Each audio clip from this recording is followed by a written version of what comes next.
और मंत्र नंबर 26 पढ़ेंगे।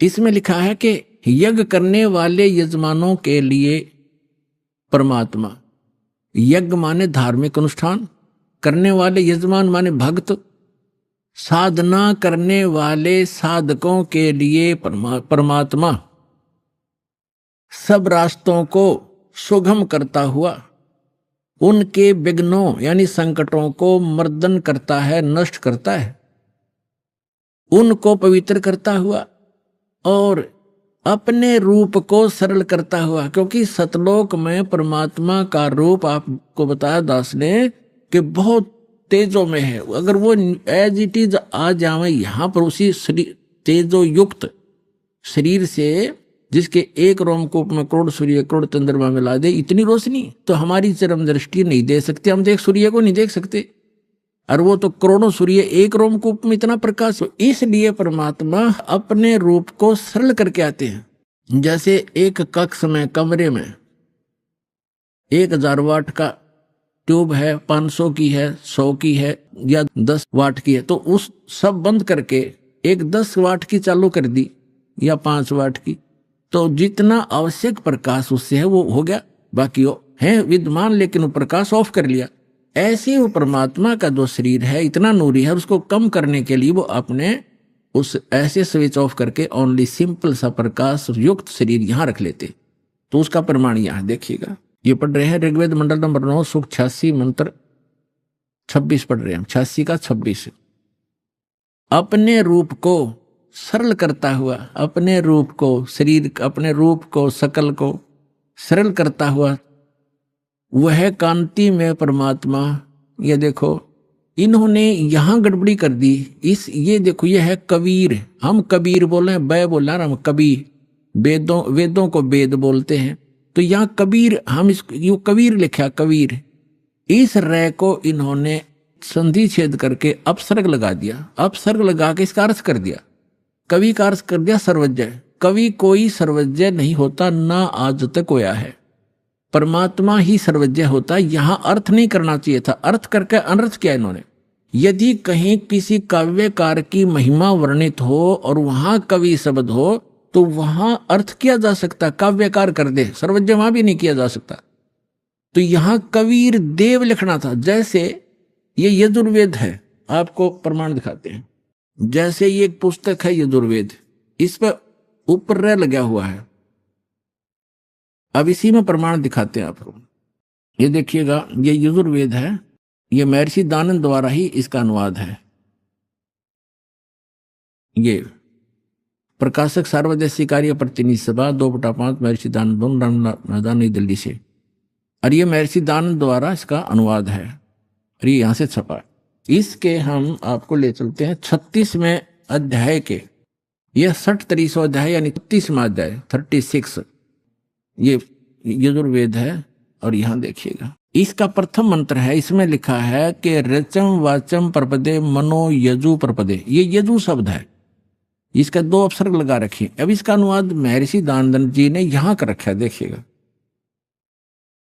इसमें यजु, ये यजु शब्द है, इसका अर्थ यजुर्वेद लिख दिया, बिल्कुल सही। अगर इसका अर्थ कर देता तो ये महिमा यजुर्वेद की थी, और यहां यजुर्वेद लिखना पड़ा, ये रे ला के हमको यजुर्वेद बोलना, यजुर्वेद, तो यहां इसने यजुर्वेद लिखा, बिल्कुल सही लिखा। अगर यहां अर्थ कर देते तो महिमा यजुर्वेद की थी, तो कैसे समझते कि किसकी महिमा, ये अनर्थ हो जाता। इसी प्रकार यहां इन अनुवादकर्ताओं ने कबीर का अर्थ लिखना था, कबीर देव। यहां कवि का अर्थ जैसे अपसर्ग भी लगे हैं, तो इसको लिखना था कबीर देव है उस परमात्मा का, वो कबीर देव। कबीर देव माने साहब परमात्मा, कबीर हम कबीर बोल रहे हैं, कबीर देव लिख देती है, देव माने परमेश्वर और कबीर माने कबीर। हम कबीर साहब कहने लगे अपनी लोकल भाषा में, हम वह को वह बोलते हैं, और कबीर कबीर, कबीर देव, कबीर साहब, कबीर भगवान, कबीर अल्लाह, अल्लाहू अकबर। वेदों में उसको कबीर देव, अपनी मातृभाषा में वैसे लोकल लैंग्वेज में कबीर साहब, और कुरान शरीफ के अंदर उसको अल्लाहू अकबर यानी अल्लाह कबीर कहा है। ये है वही जो काशी में धानक रूप में रहा था, ये उन महापुरुषों ने प्रमाणित भी कर दिया कि हम सुल्तानी नानक तारे दादों को उपदेश दिया, जात जुलाहा भेद नहीं पाया, काशी माए कबीर हुआ, अनंत कोट ब्रह्मांड का एक रति निभार, और सदगुरु पुरुष कबीर हैं ये कुल के सिरजनहार। हमने फिर से ऋग्वेद ले लिया, यजुर्वेद रख दिया, क्योंकि अब हम इसको प्रमाणित कर रहे थे। ऋग्वेद मंडल नंबर 9 सूक्त 86 के मंत्र 26 को हम पढ़ रहे हैं। यहां आगे थे कि यज्ञ करने वाले यजमानों के लिए परमात्मा, यज्ञ माने धार्मिक अनुष्ठान, यानी साधना करने वाले साधकों के लिए परमात्मा सीधा सारस बन जाता है। सब रास्तों को सुगम करता हुआ, यानी उनके विघ्नों को, संकटों को मर्दन करता है, अपने उनको पवित्र करता हुआ और अपने रूप को सरल करता हुआ, वह कांति में परमात्मा कबीर देव लिखना था यहां पर, कबीर देव विद्युत के समान क्रीड़ा करता हुआ, जैसे बिजली आती है बड़े स्पीड से, वर्णीय पुरुष को प्राप्त होता है। वर्णीय माने अच्छी आत्मा को मिलता है। यहां देखो 27 में क्या कहा, वो कहां रहता है वो परमात्मा? जो परमात्मा ध्रुव लोक के, यानी तेजो में लोक के तीसरे पृष्ठ पर रहता है, तीसरे पृष्ठ पर विराजमान है। ठीक है, अब यहां 2 कंसेप्ट तो कति क्लियर हो गए। वो परमात्मा ऊपर के लोक में रहता है, ध्रुव लोक के यानी तेजो में लोक के भी तीसरे स्थान पर। वहां 3 पार्ट है सतलोक के, ऊपर के जितने लोक हैं उनको 3 विभागों में बांटा हुआ है। तो उनके सबसे ऊपर के लोक में बैठा हो परमात्मा, और वहां से अब आगे दिखाते हैं, बिजली जैसी गति से आता है, जैसे आप बिजली 1 सेकंड में पहुंच जाती है, और अच्छी आत्माओं को मिलता है, और वो वहां ऊपर रहता है। और अब देखो ऋग्वेद मंडल नंबर 9 सूक्त 82 का मंत्र 1 दिखाते हैं, 1 और 2 आपको स्पष्ट कर देगा। ये देखिएगा, ऋग्वेद मंडल नंबर 9 सूक्त 82 और मंत्र नंबर इसका यहाँ 82 यहां से शुरू होता है, इसका मंत्र 1 है ये रहा।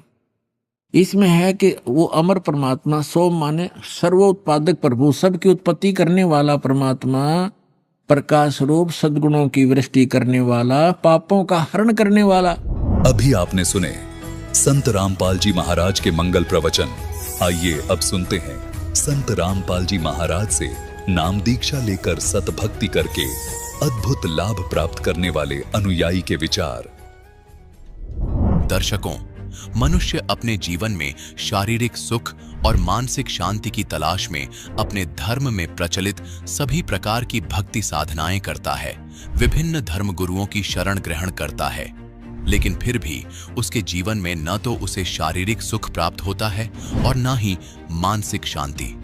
दर्शकों, कुछ ऐसी ही कहानी थी महाराष्ट्र की रहने वाली सुनीता संजय भांदुर्गे जी की। सुनीता जी ने अपने जीवन में अनेक प्रकार की भक्ति साधनाएं अपनाई, लेकिन उन्हें किसी भी प्रकार की राहत नहीं मिली।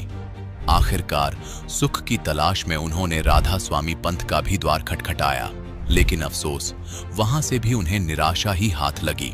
लेकिन दर्शकों, आज सुनीता जी का कहना है कि जब से मुझे संत रामपाल जी महाराज की शरण मिली है, तब से मेरे जीवन के सारे दुख और परेशानियां समाप्त हो गई हैं।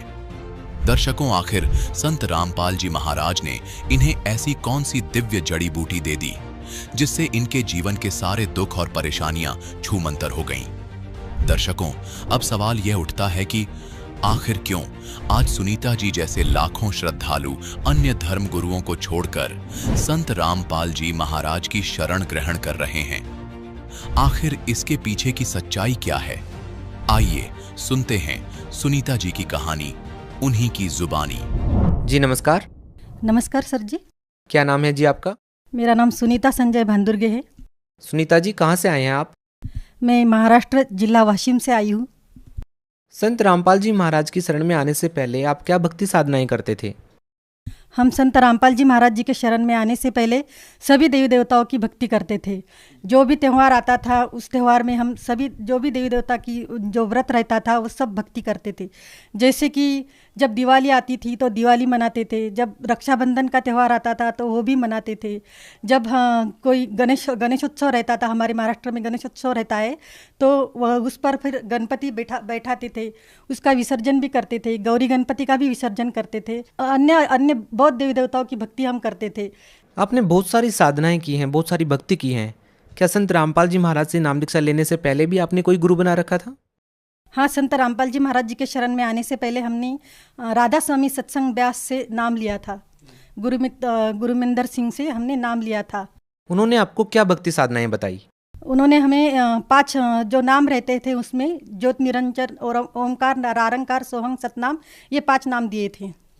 तो बहन जी एक बात बताइए कि आप संत रामपाल जी महाराज की शरण में क्यों गए जब आपने पहले ही गुरु बना रखा था?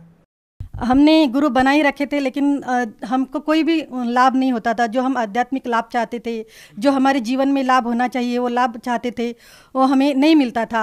हमारे भाई की मौत हो गई थी 2008 में इलेक्ट्रिक शॉक की वजह से। तब से हम बहुत सहमे से रहते थे। हमें ऐसा लगता था कि इस दुनिया में ऐसा क्यों होता है, क्यों कोई जन्मता है और क्यों कोई मरता है, और हम इतनी भगवान की भक्ति करते हैं फिर भी हम क्यों दुखी है। इसका हमें हमेशा प्रश्न पड़ता रहता था और हम हमेशा भगवान की खोज में रहते थे। इसलिए हम संत रामपाल जी महाराज जी के शरण में आ गए। आप संत रामपाल जी महाराज की शरण में कैसे आए? कैसे आपको पता चला? कैसे आपने संत रामपाल जी महाराज जी से नाम दीक्षा ली? हम विविध चैनल जो रहते थे, कभी भी हमें ऐसे सत्संग देखने का बहुत शौक था। ऐसे देखते थे कि हमें भगवान किस में मिल जाएगा। तो हम एक दिन ऐसे ही टीवी चैनल पर देख रहे थे तो वहाँ पर सत्संग संत रामपाल जी महाराज जी का सत्संग चल रहा था। संत रामपाल जी महाराज जी अपने सत्संग में शास्त्र अनुकूल भक्ति विधि देते हैं। इसका हमें जब हम 2-4 महीने तक हमने वो सत्संग सुना तब हमें उसका पता चल गया कि यहाँ पर हमें भगवान मिल जाएंगे। आपने संत रामपाल जी महाराज जी का सत्संग सुना, आपको लगा कि संत रामपाल जी महाराज शास्त्रों के अनुसार भक्ति बता रहे हैं। हमारा सवाल यहाँ पर यह है कि इतने बड़े पंथ के संचालक गुरविंदर सिंह ढिल्लो क्या शास्त्रों के अनुसार भक्ति नहीं बता रहे? क्या कहना चाहेंगे आप? नहीं, गुरविंदर सिंह जी यह शास्त्र अनुकूल साधना नहीं बताते थे। वह केवल हठयोग कहने को कहते थे। सुबह 2.5 घंटे बैठो, शाम को 2.5 घंटे बैठो। ऐसे बैठे बैठे तो हमको कभी कभी बैठते बैठे ऐसे चक्कर भी आ जाते थे। हम कभी कभी ऐसे बिस्तर पे ऐसे जब हम ऐसे बैठे हैं एक स्थान पर तो गिर भी जाते थे और हम सोचते रहते थे कि क्या ऐसी भक्ति होती है, हमें तो उससे लाभ नहीं मिलता था। अच्छा एक बात बताइए, आपने संत रामपाल जी महाराज से नाम दीक्षा कब ली? संत रामपाल जी महाराज जी से नाम दीक्षा हमने 18 जून 2013 को ली। तो फिर संत रामपाल जी महाराज से नाम दीक्षा लेने के बाद आपको कोई लाभ मिला? हाँ, संत रामपाल जी महाराज जी के शरण में आने पर हमें बहुत सारे लाभ मिले हैं। हमें बहुत शारीरिक कष्ट रहता था। इतने कष्ट रहते थे कि हमें कमर में भी दर्द रहता था, हमेशा टाइफाइड हो जाता था, सीजनेबल अस्थमा भी था। जब हम संत रामपाल जी महाराज के शरण में आए तो हमारा ये सीजनेबल अस्थमा जो है वो ठीक हो गया। हमें हमेशा सर्दी खांसी रहती थी, वो भी हमारी ठीक हो गई। और हाँ, ज़्यादातर तो चक्कर का बहुत प्रॉब्लम था। चक्कर इतने आते थे कि हम कुछ भी काम नहीं कर पाते थे। हम सोचते थे कि हम जी भी पाएंगे या नहीं। हम तो ऐसा लगता था कभी कभी क्या हम मर जाए तो अच्छा। लेकिन जब हमने संत रामपाल जी महाराज जी का नाम दीक्षा ली तब से हमारे चक्कर आने बंद हो गए और हमें अब जीना चाहिए ऐसा लग रहा था और हम भक्ति करके बहुत खुश रहने लगे थे। पहले भी हमें किडनी स्टोन का भी बहुत तकलीफ थी। किडनी स्टोन हमें बहुत दोनों भी किडनियों में स्टोन बताया था डॉक्टर ने। 13 mm का, 7 mm का और 6 mm का ऐसे स्टोन थे।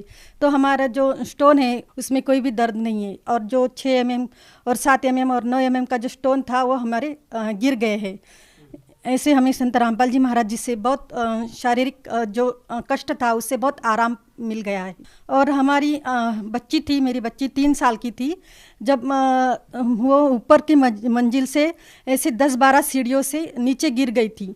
तो वह बच्ची जो है वो बिल्कुल 7-8 घंटे तक ऐसे होश में नहीं थी। ऐसे वो बिल्कुल हमें किसी को भी पहचान नहीं रही थी। हम तो सोचते थे कि अब बच्ची बच पाएंगे या नहीं। अगर हम संत रामपाल जी महाराज जी को मन ही मन में पुकार रहे थे कि हे महाराज जी, हे दया करो, हमारी बच्ची को ठीक कर दो। तब हमारी बच्ची जब दूसरे दिन सुबह हुई तब बच्ची बिल्कुल ठीक हो गई और दूसरे दिन हमको डॉक्टर ने छुट्टी दे दी। सबसे बड़ा लाभ यह है कि हमारे दिमाग की जो नस थी वो चोकअप हुई थी। डॉक्टर ने कहा था वो नस में जो है वो ब्लॉक है, तो उससे हमें बहुत चक्कर आते थे। अब उस चक्कर से हमें बहुत आराम है। आपको काफ़ी अद्भुत लाभ मिले हैं, आपको जीवनदान दिया है, आपकी बेटी को बचाया है। आप भगत समाज को क्या संदेश देना चाहेंगे संत रामपाल जी महाराज के बारे में? सर जी, मैं भगत समाज को यही संदेश देना चाहती हूँ कि Sant Rampal ji Maharaj ji is a true Sant. He is giving real spiritual knowledge to all human beings. You must listen satsang of Sant Rampal ji Maharaj and you can came to know who is the true Sant and which is the spiritual knowledge. अगर आप संत रामपाल जी महाराज जी के सत्संग सुनेंगे तो आपको ज़रूर पता चलेगा कि पूर्ण परमात्मा कौन है, सबका मालिक एक कौन है और हमें किस परमात्मा की भक्ति करनी चाहिए और हमारा इस मनुष्य जन्म का उद्धार कैसे हो सकता है, हम 84 लाख योनियों से हमें कौन छुड़वा सकता है। यह केवल आपको संत रामपाल जी महाराज जी के सत्संग में आने से ही पता चलेगा। इतना ही नहीं बल्कि सारे दुखों से छुटकारा जब हम संत रामपाल जी महाराज जी के शरण में आएंगे तो ही हमें मिलेगा। यह पृथ्वी लोक तो बहुत ये काल का लोक है। यहाँ पर हर कोई दुखी है, कहीं पर बाढ़ आ रही है, कहीं पर फ्लड हो रहे हैं और इससे आप बचना चाहते हैं। अगर आप अपना मनुष्य जीवन का उद्धार भी करना चाहते हैं और इस दुखों से छुटकारा भी करना चाहते हैं तो आप इस सारे मानव समाज को संत रामपाल जी महाराज जी की शरण ग्रहण करके अपना कल्याण करना चाहिए। अगर कोई संत रामपाल जी महाराज जी से जुड़ना चाहे तो संत रामपाल जी महाराज जी से कैसे जुड़ सकते हैं? अगर आप संत रामपाल जी महाराज जी से नाम दीक्षा लेना चाहते हैं तो टीवी पर विविध चैनलों पर संत रामपाल जी महाराज जी का सत्संग चलता है, आप उसे अवश्य सुने। और यूट्यूब और फेसबुक चैनलों पर भी संत रामपाल जी महाराज जी के सत्संग आते हैं, आप उन्हें अवश्य सुने और उनका ज्ञान ग्रहण करें।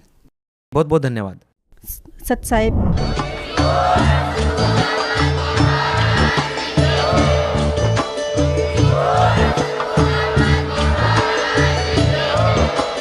आप सुन रहे थे जगत गुरु तत्वदर्शी संत रामपाल जी महाराज जी के मंगल प्रवचन। अधिक जानकारी के लिए विजिट कीजिए हमारी वेबसाइट www.jagatgururampalji.org। संत रामपाल जी महाराज जी के शुभ आशीर्वाद से पूरे विश्व भर में 500 से भी ज्यादा नाम दीक्षा केंद्र हैं, जिन पर संत रामपाल जी महाराज जी द्वारा ऑनलाइन निःशुल्क नाम दीक्षा दी जा रही है। अपने नजदीकी नाम दीक्षा केंद्र का पता करने के लिए